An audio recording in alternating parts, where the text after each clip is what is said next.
पूरे देश में वोटर लिस्ट पर सवाल उठ रहे हैं। हर स्टेट में, हर ऑपोजिशन के स्टेट में और महाराष्ट्र में black and white voter list पे सवाल उठे हैं। पूरा ऑपोजिशन सिर्फ मिलकर यह कह रहा है कि वोटर लिस्ट पे यहां पे एक डिस्कशन हो जाए। इलेक्शने जाবার আগে যুদ্ধকালীন কাজ যেটা করতে হবে, ভোটার লিস্ট ক্লিন করতে হবে। नमस्कार, मैं हूं मयूरिका और आप मेरे साथ देख रहे हैं वीएनएम टीवी पर मुद्दे की बात। मुद्दे की बात में आज मुद्दा उठाएंगे वोटर लिस्ट में धांधली के जो आरोप लग रहे हैं, चुनाव आयोग पर लग रहे हैं, भारतीय जनता पार्टी पर लग रहे हैं और ममता बनर्जी, तृणमूल कांग्रेस की ममता बनर्जी और पश्चिम बंगाल की मुख्यमंत्री ममता बनर्जी, उन्होंने ये सरेआम सबूतों के साथ जाहिर कर दिया कि बंगाल के जो वोटर लिस्ट में जिन वोटर्स का नाम है उनका एपिक नंबर दूसरे राज्यों के वोटर से मिल रहा है। ये कैसे हो सकता है, इसका कोई ठोस जवाब चुनाव आयोग ने अब तक दिया नहीं है और इसीलिए अब विपक्षी दल जमकर वोटर लिस्ट मामले का विरोध कर रहे हैं और यहां तक कि राहुल गांधी ने कल ये मुद्दा संसद में भी उठाया और उन्होंने मांग की कि वोटर लिस्ट की जांच होनी चाहिए। देश भर के अलग अलग राज्यों में जो सरकार के पास वोटर लिस्ट है, चुनाव आयोग के पास जो वोटर लिस्ट है, वो विपक्षी दल उसे लगातार मांग रहे हैं और उन्हें दी नहीं जा रही है। ये आरोप भी विपक्षी दल लगा रहे हैं। क्या है आखिरकार सच्चाई और ये कैसे संभव है? जब एक आधार कार्ड का नंबर दूसरे आधार कार्ड से कभी नहीं मिल सकता, तो एक वोटर का एपिक नंबर जो यूनिक होता है, उसका यूनिक आईडी होता है, वो दूसरे वोटर से कैसे मिल सकता है? क्या मत लेने के लिए इस तरह की धांधली कोई किसी के भी द्वारा की जा रही है? आज उस पर चर्चा करेंगे और चर्चा के लिए कुछ खास मेहमान मेरे साथ जुड़ चुके हैं। सबसे पहले उनसे आपको मिलवा देती हूं और फिर वोटर लिस्ट पर आखिर ये जो बवाल हो रहा है, ये क्यों हो रहा है, उस पर चर्चा को आगे बढ़ाएंगे। भारतीय जनता पार्टी की ओर से मेरे साथ प्रशांत त्रिपाठी जी जुड़े हैं। प्रशांत जी, बहुत बहुत स्वागत है चर्चा में आपका। कांग्रेस पार्टी की ओर से विरम देसाई हमारे साथ जुड़े हैं। विरम भाई, आपका भी बहुत बहुत स्वागत है। और पॉलिटिकल एनालिस्ट के रूप में ज्योति पटेल अमीन हमारे साथ जुड़ी हैं। ज्योति अमीन पटेल हमारे साथ जुड़ी है। मैम, आपका भी चर्चा में बहुत बहुत स्वागत है। चलिए, सबसे पहले वोटर लिस्ट में धांधली के जो आरोप लग रहे हैं उस पर भारतीय जनता पार्टी के प्रवक्ता का क्या सोचना है, पार्टी का क्या सोचना है, ये जान लेते हैं, क्योंकि आरोप जो है वो चुनाव आयोग के साथ सीधे सीधे भारतीय जनता पार्टी पर भी लग रहे हैं कि भारतीय जनता पार्टी द्वारा कहीं ना कहीं चुनाव आयोग का दुरुपयोग कर इस तरह की वोटर लिस्ट तैयार करवाई जा रही है। प्रशांत जी, क्या कहेंगे? ये जो बवाल लगातार वोटर लिस्ट को लेकर सामने आ रहा है। सबसे पहले मैं ये कहना चाहूंगा कि मैं विपक्ष से मेरा नम्र निवेदन है कि जितनी चिंता वो लोग जितने जो हल्ला बोल कर रहे हैं वोटर लिस्ट के बारे में, उतनी चिंता और उतनी ही जो अपनी कमिटमेंट है वोटर्स के प्रति रखी होती तो आज शायद उनकी ये हालत नहीं हुई होती। रही बात धांधली की, तो जो आप देखिए कि कितना नोटेड है कि ये बात कौन कर रहा है, तो ममता बनर्जी जी, जिन्होंने जो कभी पारदर्शक नहीं रही है, अब जिनके खुद के राज्य में, जिनके खुद के स्टेट में, उनके शासन में अब कितने घुसपैठिए जो मतदान सूची में शामिल है, वो लोग आज हमें ऐसी सलाह दे रहे हैं कि धांधली हो रही है। और दूसरी बात कि ये जो विपक्ष है, तो कहीं ना कहीं इस देश की जो स्वायत्त संस्थाएं हैं, इस देश की जो संवैधानिक संस्थाएं हैं, न कि केवल अपने पराजय को स्वीकार करती है, हर एक चुनाव के बाद अपने पराजय को स्वीकार करने की बजाय ये लोग इस देश की जो सर्वमान्य अपनी जो संवैधानिक संस्थाएं, संवैधानिक इंस्टीट्यूशन है, उन पे प्रश्नार्थ लगाते रहते हैं। तो मैं ये मानता हूँ कि ये जो हिंदी में कहावत है, नाक न जाने आंगन टेढ़ा, तो भारतीय जनता पार्टी की गत 10-11 साल में जितना शासन रहा है, जितनी बार हमने सत्ता इस देश में चलाई है, तो हम जितनी पारदर्शिता और हम जितना जो ट्रांसपेरेंसी है, तो भूतकाल में किसी सरकार में नहीं रही है। और मैं ये कहना चाहूंगा कि ये जो विपक्षी पार्टियां है, ये जो धांधली की बात कर रही है, पारदर्शिता की बात कर रही है, तो उसके बजाय वो सही मायने में वोटर्स की चिंता करे, न कि वोटर लिस्ट की। और इसीलिए ये सरकार उस दिशा में काम कर रही है कि इस देश में कोई भी घुसपैठिए, कोई भी असंवैधानिक या कोई भी अवैध मतदाता कहीं भी नहीं रहे। और इसके लिए हम सीएए की बात कर रहे हैं, इसके लिए हम एनआरसी की बात करें और आदरणीय प्रधानमंत्री जी वन नेशन वन इलेक्शन, इसीलिए ये मुद्दा ला रहे हैं और इसीलिए ये विचार देश में चल रहा है कि इस देश में सब यूनिफॉर्म होना चाहिए। इस देश में जी चलिए ठीक है, जो भी लॉ एंड ऑर्डर है।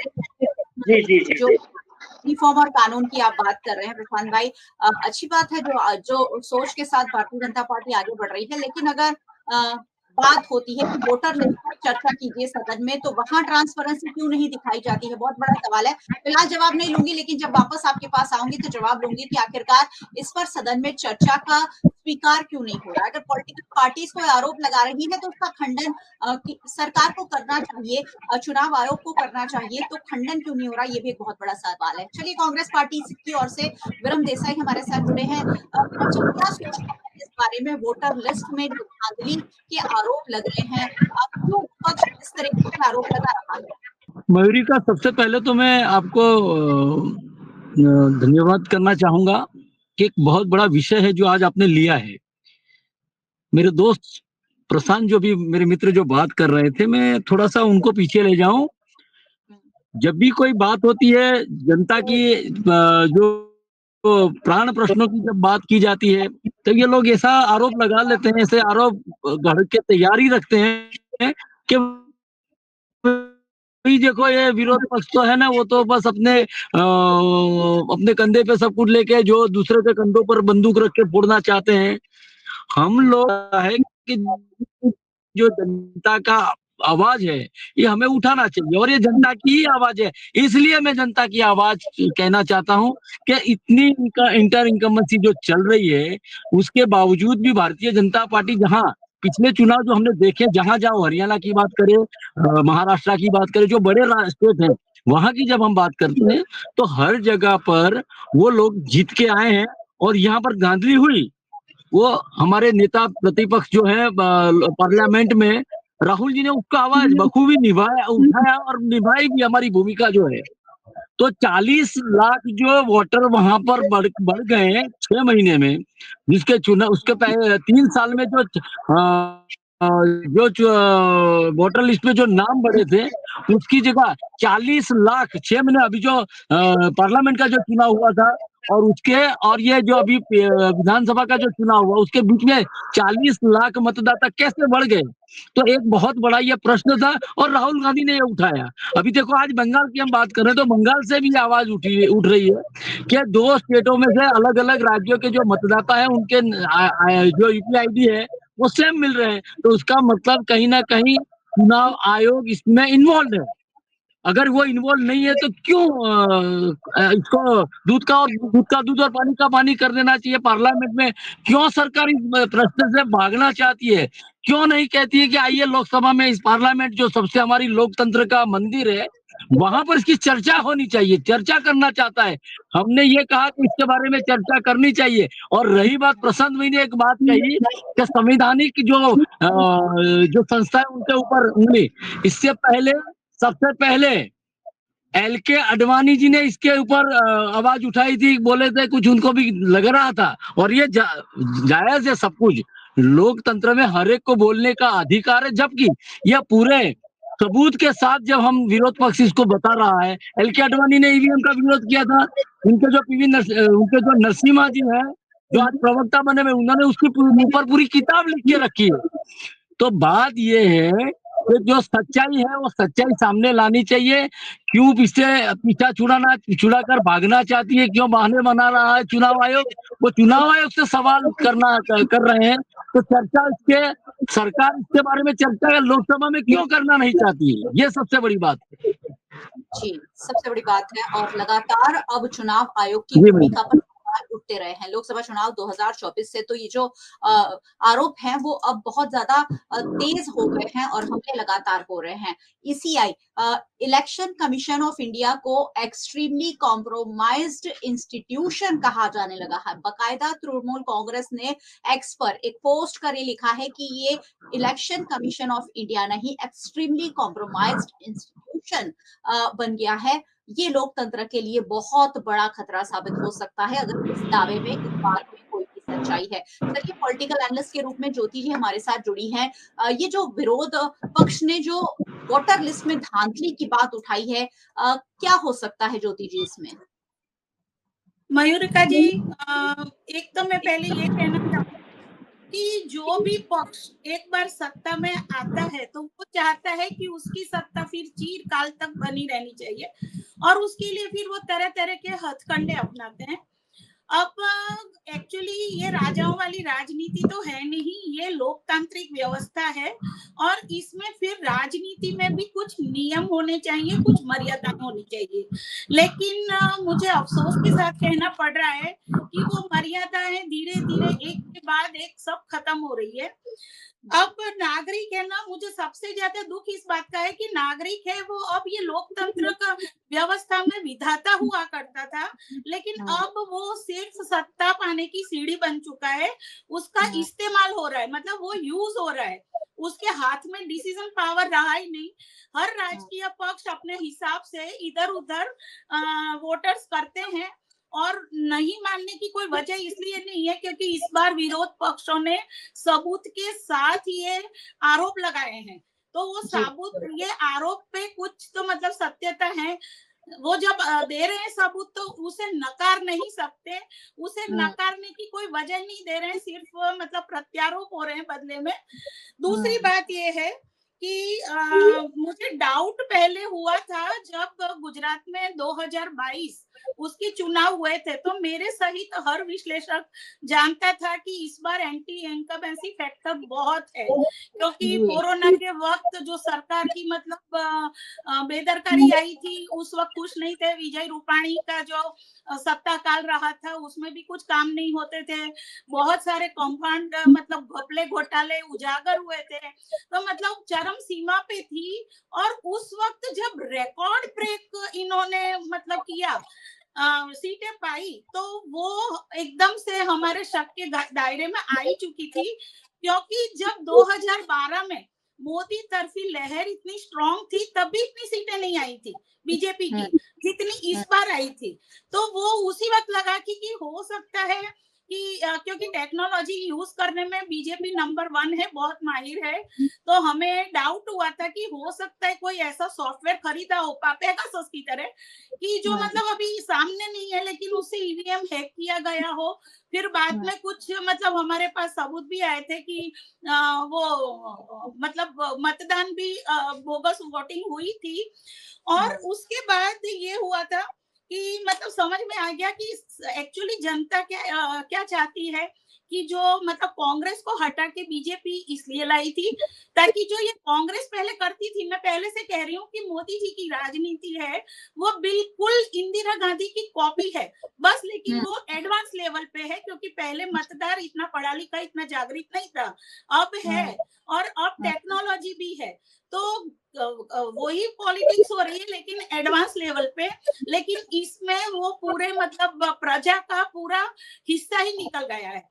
अब बीजेपी का ये था कि भाई लोग उसे इसलिए लाए ताकि जो पहले भ्रष्टाचार था और एक तरह से लूज पूस सिस्टम थी और उससे लोग नाखुश थे, तो उन्होंने बीजेपी लाके ये सोचा था कि अब थोड़ा एडमिनिस्ट्रेशन सिस्टम जो है वो स्ट्रांग होगा, लोगों को मतलब अब पूछा जाएगा लोगों को। लेकिन वही राजनीति वापस चल रही है, सिर्फ पक्ष का नाम बदला है लेकिन अब एडवांस लेवल पे हो गया है और भी सब कुछ। और दूसरी बात ये है कि कुछ सिलेक्टिव स्टेट छोड़ दिए जाते हैं जहां पे बीजेपी का ज्यादा बेस नहीं है, जैसे साउथ के स्टेट हैं, बंगाल वगैरह है, तो वहां पे वैसे भी बेस नहीं है, तो वहां जब जीत जाते हैं विपक्ष वाले तब बीजेपी वाले कहते हैं कि भाई यहाँ पे तो ईवीएम पे हल्ला नहीं मचा रहे हो, लेकिन जहां जीतते हैं वहां बजाते हो। अब देखो जो इम्पोर्टेंट स्टेट है इकोनॉमी वाइज और लोकसभा और राज्यसभा की सीटों वाइज, मतलब यूपी हो गया, मध्य प्रदेश हो गया, महाराष्ट्र हो गया, गुजरात हो गया, राजस्थान हो गया, तो यहाँ पर हर तरह से हर हथकंडे अपनाए जाते हैं यहाँ पर सत्ता बरकरार रखने के लिए इन स्टेट्स में, क्योंकि यहाँ पे सीटों का भी इजाफा होता है, उसकी वजह से राज्यसभा में भी उनकी मेजोरिटी बढ़ जाती है, तो वहां पर वो लोग ये सब कायम करते हैं। और जो दूसरे छोटे मोटे स्टेट है वहां पे छोड़ दिया जाता है ताकि उन पे आरोप नहीं लगे बीजेपी पे। तो ये सब कुछ मतलब बहुत जाना पहचाना हो रहा है। और दूसरी बात ये है कि जब मतलब इलेक्शन आने होते हैं तो बहुत एडवांस में प्लानिंग होती है बीजेपी वालों की, इस मामले में दूसरे विपक्ष वाले अभी कच्ची गोलियां खेल रहे हैं। इन लोगों का साल 1.5 साल पहले मतलब सब शुरू हो जाता है, क्योंकि ये सारे जो वोट ट्रांसफर वगैरह है वो रातों रात नहीं हो सकते, तो बहुत एडवांस प्लानिंग हो जाती है।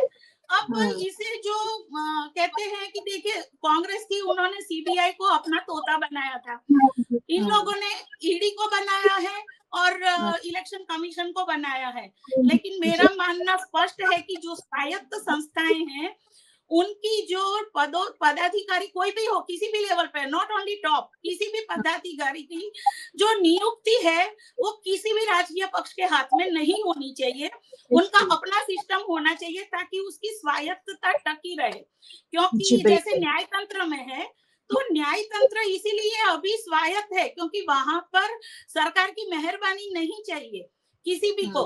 तो वही चीज सीबीआई हो, ईडी हो, चुनाव आयोग में हो, वो आनी ही चाहिए, तभी ये लोकतंत्र टिका रहेगा, वरना ये लोकतंत्र का धीरे धीरे हत्या हो जाएगी और लोग भागी विधाता नहीं रहेंगे, पर ये लोग सिर्फ एक इस्तेमाल होने वाली सीढ़ी बन जाएंगे। जी मयूर जी बिल्कुल आप जो कह रहे हैं उसी तरह से लोकतंत्र की धज्जियां लगातार पॉलिटिकल पार्टीज उठाती रही है। वीरम जी लगातार हाथ उठा रहे हैं क्योंकि आपने कांग्रेस पार्टी की भी बात कही तो जरूर वो जवाब देना चाहेंगे। वीरम जी क्या कहेंगे, कांग्रेस पार्टी पहले लोकतंत्र का मजाक उड़ाती थी और अब भारतीय जनता पार्टी उड़ा रही है, ये ज्योति जी सरेआम आरोप लगा रही है आप पर।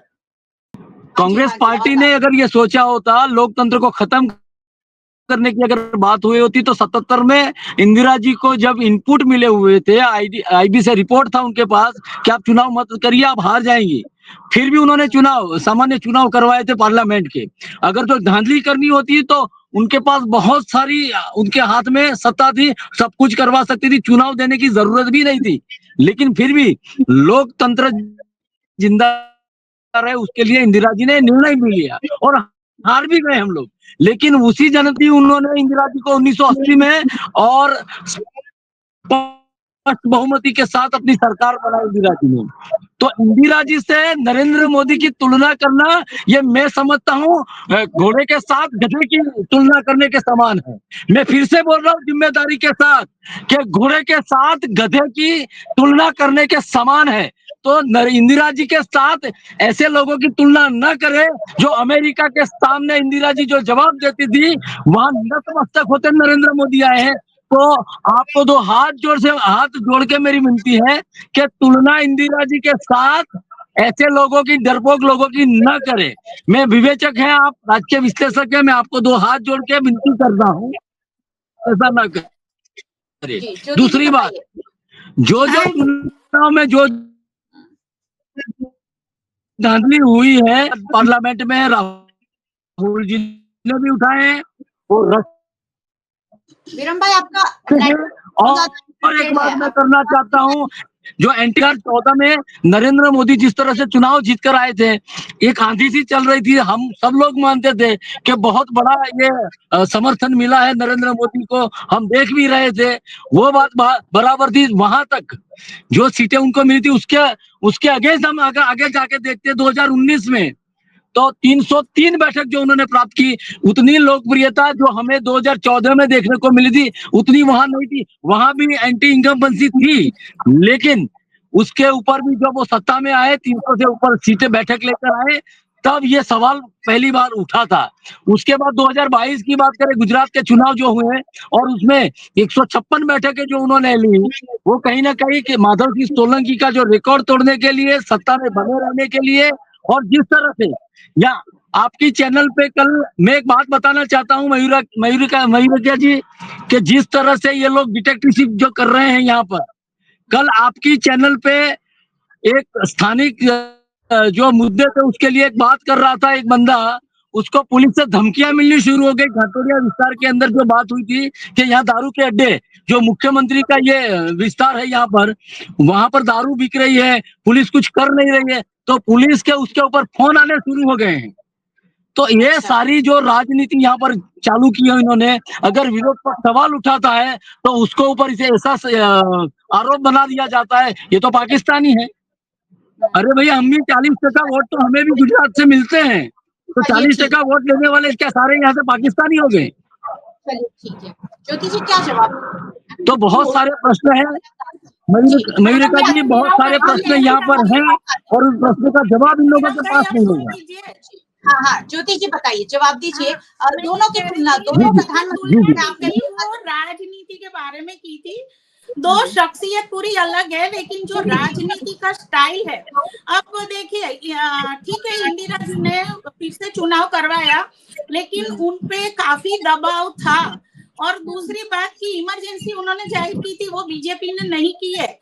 तो एक बात है कि वो कुछ चीजें तो अलग रहेगी, लेकिन जो उनका स्टाइल था, एक मिनट सुन लीजिए, उनका जो स्टाइल था दबाव किसका, कि न्याय तंत्र पर दबाव किसका था? करना था। दबाव किसका था? कोशिश कर रही है, दबाव किसका था? नहीं, आप मेरी बात सुनिए, ये गलत है। अरे मान भी लो, बाद में जवाब दीजिए, बात कर रहे हैं, पर मान भी लो, दबाव किसका था? दीजिए। नहीं, मैं सवाल पूछ रहा हूँ, क्योंकि मैं बड़ा सम्मान के साथ मैं आपका सवाल कर रहा हूँ। नहीं, दबाव था, वो आप हिस्ट्री पढ़ लीजिए अगर आपको नहीं है तो। लेकिन एक बात है कि उन्होंने अगर चुनाव करवाए थे तो उनकी विवशता थी। अरे ज्योति बहन, दबाव से आप पढ़ लीजिए। दूसरी बात, उनको भी न्याय तंत्र पे कब्जा करना था, उनकी भी बताइए ना, मैं वही तो, और यही महेच्छा अभी बीजेपी वालों की भी है, लेकिन सफल नहीं हो रहे हैं, दोनों ही सफल नहीं हुए थे। दूसरी बात, इंदिरा जी खुद कहती थी मैं नहीं ज्योति बहन, आप कहीं आपकी पास गलत इंफॉर्मेशन, कोई विरोध पक्ष की हिम्मत नहीं थी उनके सामने खड़े रहने की, और अपने पक्ष के नेताओं को भी उन्होंने दबा के रखा था, सबकी फाइलें थी। और यही अभी मोदी जी के हालत में भी हो रहा है, अभी सिर्फ 2 जने पक्ष और सरकार चला रहे हैं, और ये तो आरोप खुद कांग्रेस भी लगाती है। बिल्कुल, चलिए तो यही इंदिरा जी भी करती है।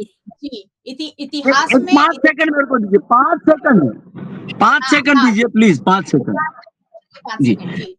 देखिए, जो दबाव था वो विरोध पक्ष के द्वारा भी दबाव आया हुआ था, तो विरोध पक्ष के साथ उन्होंने उनका सम्मान किया कि विरोध पक्ष भी कह रहा है तो हमें ये चुनाव देना चाहिए। उनको आईबी रिपोर्ट था, को हार जाने वाली थी, फिर भी चुनाव। और रही बात विदेश की, तो निक्सन ने तो बड़ा विरोध किया था जब वहां पाकिस्तान के साथ युद्ध करने के लिए, तो इंदिरा जी तो नहीं डरी, उन्होंने तो जो युद्ध कर दिया और पाकिस्तान के 2 टुकड़े भी कर दिए। तो बात ये है कि ज्योति बहन, आप जो बात कर रही है लेकिन थोड़ा हद कर रही है। जो दबाव था, विरोध पक्षों का भी सम्मान किया उन्होंने, चर्चा है और विरोध पक्ष वाले ये कह रहे थे उस समय, उसकी बात कर रही हूँ मैं, संविधान में जो ज्योति बहन सुन लीजिए ना, चलिए आप दोनों ही सुन लीजिए, मैं जो बात कर रहा हूँ सुन लीजिए, 1-2 मिनट सुन लीजिए ना, सुन लीजिए।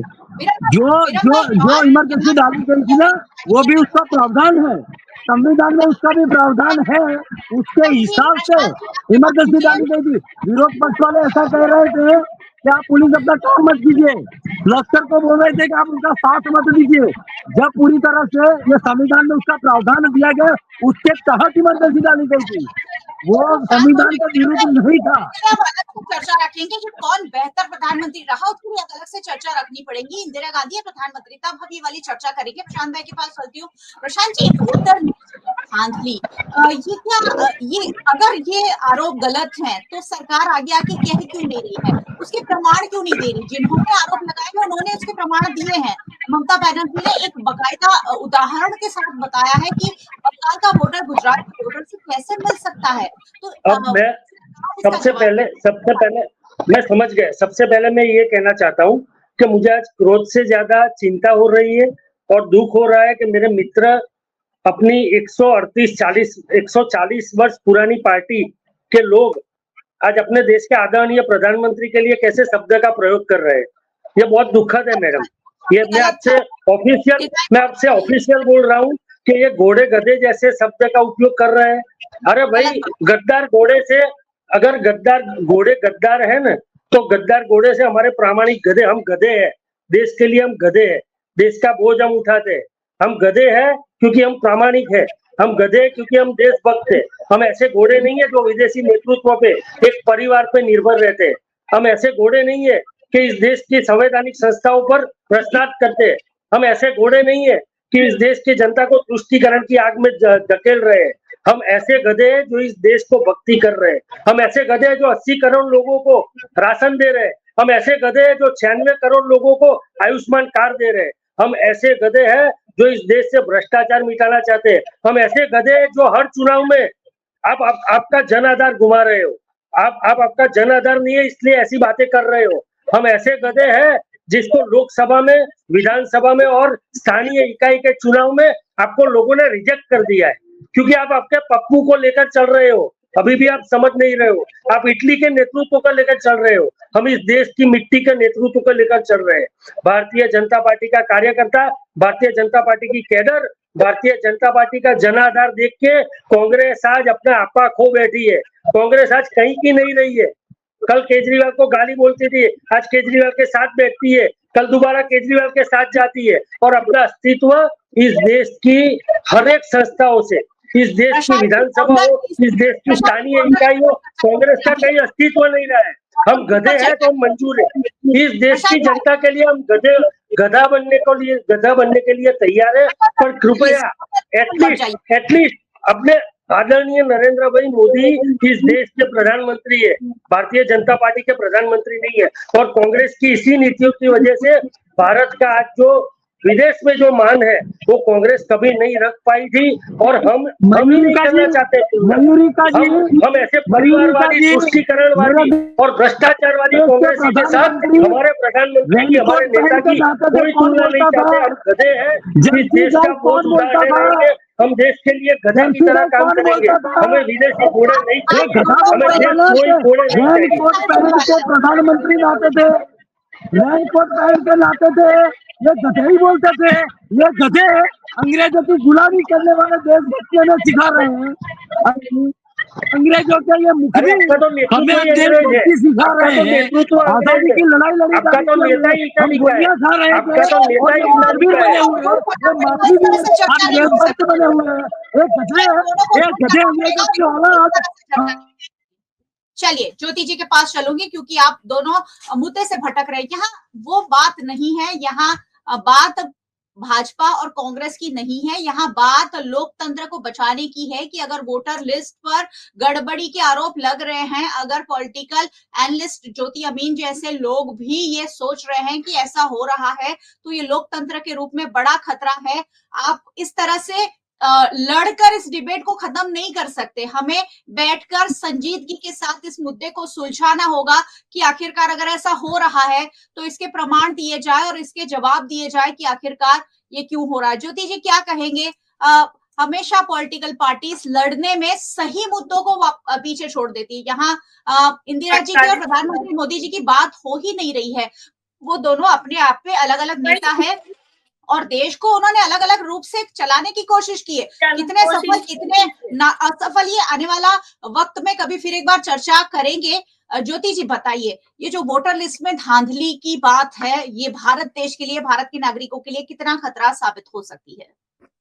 यही मैं कह रही हूँ मयूरिका जी कि जो एक्चुअली एक हेल्दी सिस्टम बनना चाहिए लोकतंत्र का, उसके बजाय अपना लोग ये जो अपनी राजनीति है वो रास्ता भटक रही है।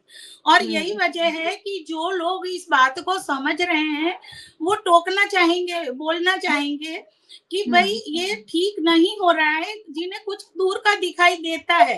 क्योंकि अभी देखिए हर राजकीय पक्ष अपनी अपनी तरह से जो वोटर्स होते हैं उनकी आंखों पे पट्टियां बांधने की कोशिश करते हैं, ताकि उन्हें ज्यादा आगे का कुछ ना दिखे, सिर्फ अपनी सत्ता बनी रहे, लोग उनके वोटर बने रहे।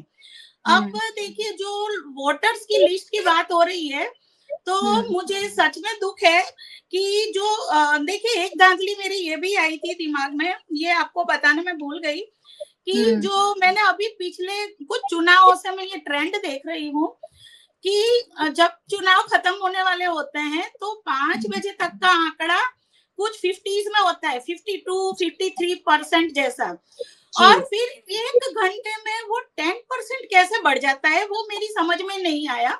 और इसीलिए फिर मुझे लगा था कि कुछ तो गड़बड़ हो रही है, क्योंकि लोग बाग आखिरी 1 घंटे में ही 10% कैसे बढ़ जाता है।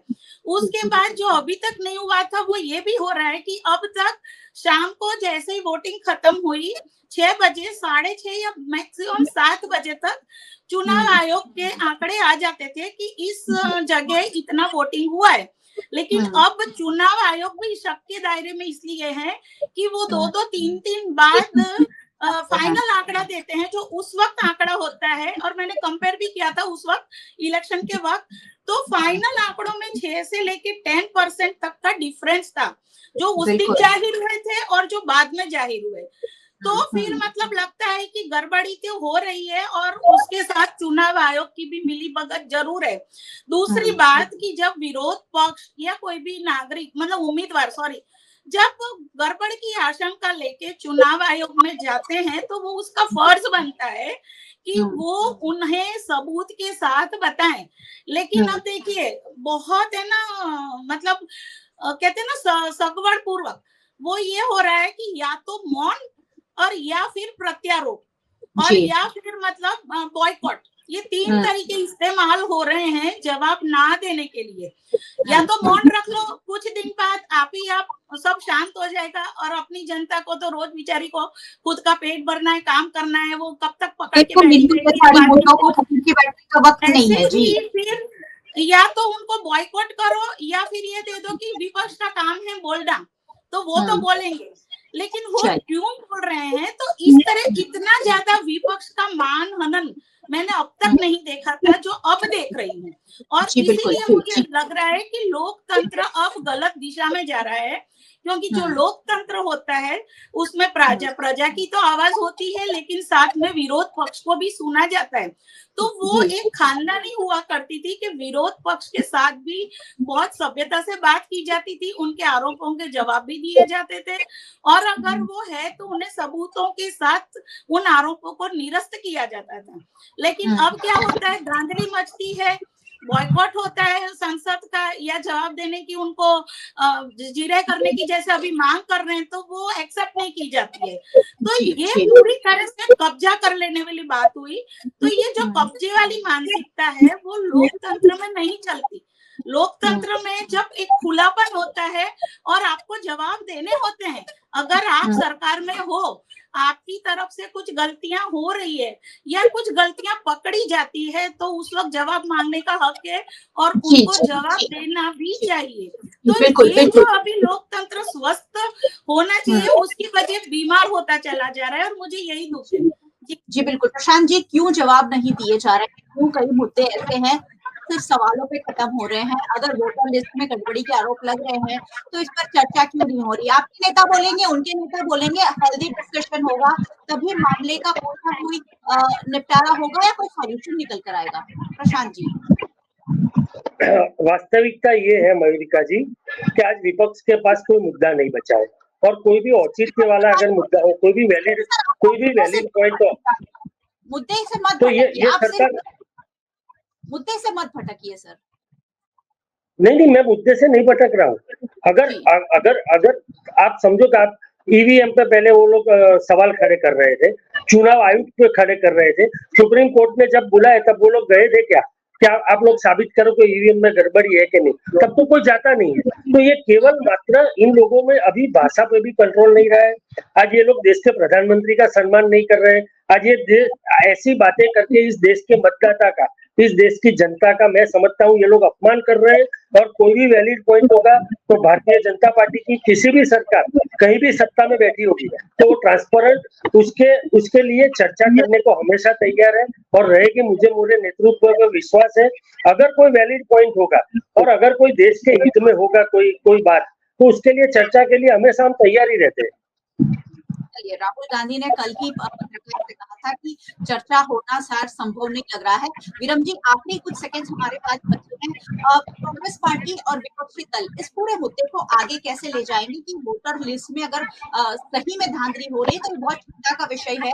विपक्षी दल इसे कैसे आगे कैरी फॉरवर्ड करेंगे और लोगों तक ले जाएंगे इस मुद्दे?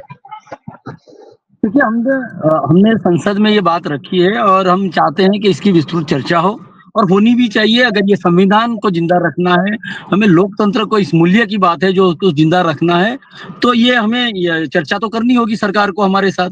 नहीं तो ये सड़क से लेके संसद में तो होगी, सड़क पे ले आएंगे हम इस बात को।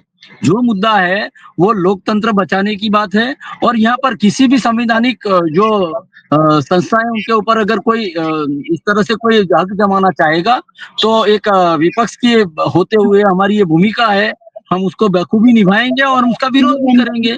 हम मांग कर रहे हैं, उस मांग को स्वीकारना चाहिए। जब मैं ये बात कर रहा, पूरी विनम्रता से मैं बात मयूरिका जी कर रहा हूँ कि जो बातें हुई, अगर विरोध पक्ष है तो वो बात कर रहा, तो वो विरोधी नहीं हो जाता, वो कोई दुश्मन देश का नहीं है, किसी देश का ये है। अगर ऐसा हमने रखा होता तो शायद नरेंद्र मोदी प्रधानमंत्री भी नहीं बने होते आज। तो बात यह है कि हर एक मुद्दा है जो उसके साथ विरोध पक्ष के साथ बैठ के चर्चा होनी चाहिए। रही बात दूसरी, तो जिस तरह से चुनाव आयुक्त का जिस तरह से सिलेक्शन किया जा रहा है, जो पसंदगी की जा रही है, तो किस तरह से होता है, एक गृह मंत्री इसको रखा जाता है, जो कमेटी बनाई है उसमें एक प्रधानमंत्री है और एक तो तीनों के बीच में दो से उनको जिताना है, तो वो दो पसंद कर लेते हैं एक पार्टी को। तो बात यह है कि अगर आप पारदर्शिता लाना चाहते हैं, जैसे मेरे मित्र भी बता रहे थे कि पारदर्शिता है हमारे सरकार में, तो ये कहाँ पारदर्शिता दिख रही है यहाँ पर? क्या आप दोनों एक ही पार्टी के लोग को आप बिठाते हैं और एक चीफ जस्टिस को बिठाते हैं, तो यहाँ कोई एक विरोध भी करेगा। जैसे मैं एक एग्जाम्पल दे रहा हूँ, वक्फ बोर्ड के लिए जो सर्वदलीय संस्था जो समिति बनाई है, उसके अंदर क्या नाम है उनका, चेयरमैन है जगदम्बिका पाल, उन्होंने किसी की सुनी ही नहीं और अपने आप ही वो रिपोर्ट तैयार कर दिया। आज देखिए देश में वो सारे विरोध हो रहे हैं।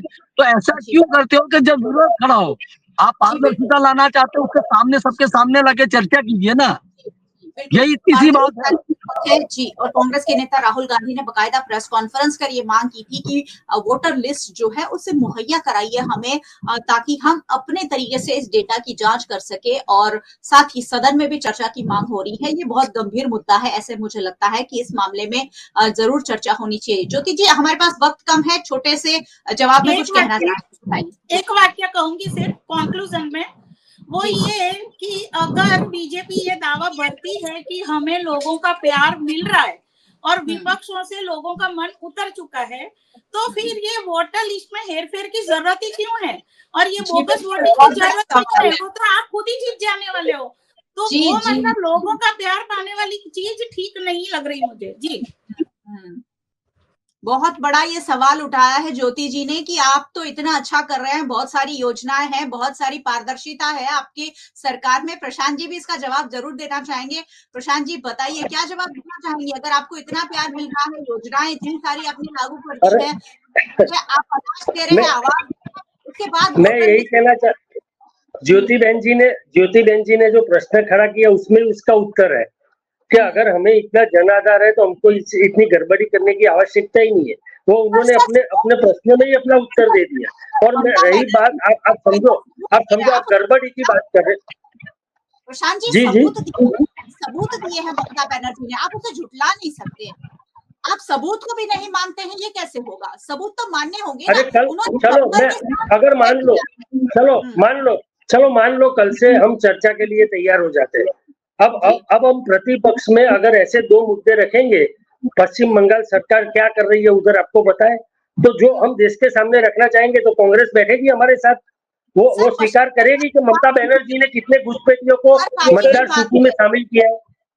अगर कांग्रेस स्वीकार करेगी कि ममता बनर्जी ने कितने बांग्लादेशियों को मतदार सूची में शामिल किया है, वो नहीं कर सकेंगे। इनका केवल राजनीतिक विरोध होता है, कोई विरोध इनका वैलिड पॉइंट पे होता नहीं है। और आए दिन बस आदरणीय प्रधानमंत्री जी को, इस देश के प्रधानमंत्री को सम्मान नहीं देना, अभद्र भाषा का प्रयोग करना, ये कांग्रेस की और विपक्ष की राजनीति हो गई है। और जैसा ज्योति बहन जी ने कहा, तो हमें तो कोई आवश्यकता ही नहीं है मैडम, हम परफॉर्मेंस की राजनीति कर रहे हैं, हमारा जनाधार इसमें है। और रही बात गड़बड़ी की, अगर भारतीय जनता पार्टी ने गड़बड़ी की होती तो दक्षिण से कहीं हमारे शासन होता। अगर हमने गड़बड़ी की होती, केंद्र में शासन आपका रहे तो आप कर क्या रहे हैं? अगर बंगाल से या कहीं से बांग्लादेश से या कहीं से भी कोई घुसपैठी है, रोहिंग्या है, तो उसकी केंद्र में सरकार आपकी है। बॉर्डर सिक्योरिटी की जिम्मेदारी केंद्र सरकार की होती है। प्रशांत भाई, आप इतनी सीधी सी समझ आप में होनी चाहिए। अगर आप प्रवक्ता हैं पार्टी के, तो आपको ये समझ होनी चाहिए कि कांग्रेस के संस्कार है, ये कांग्रेस की परंपरा है। देश की सरकार किसकी है? ठीक है, अरे वोटर पर लिस्ट सत्ता के दूसरे बिना को रह नहीं उसकी सकती है। जिम्मेदारी किसकी? चलिए भारतीय जनता पार्टी चलिए, बहुत देखिए बहुत शुक्रिया देखिए जवाब के लिए। वक्त मुझे इतनी ही इजाजत देता है। बहुत बहुत शुक्रिया आप सभी मेहमानों का हमारे साथ जुड़ने के लिए। Thank you so much, thank you so much.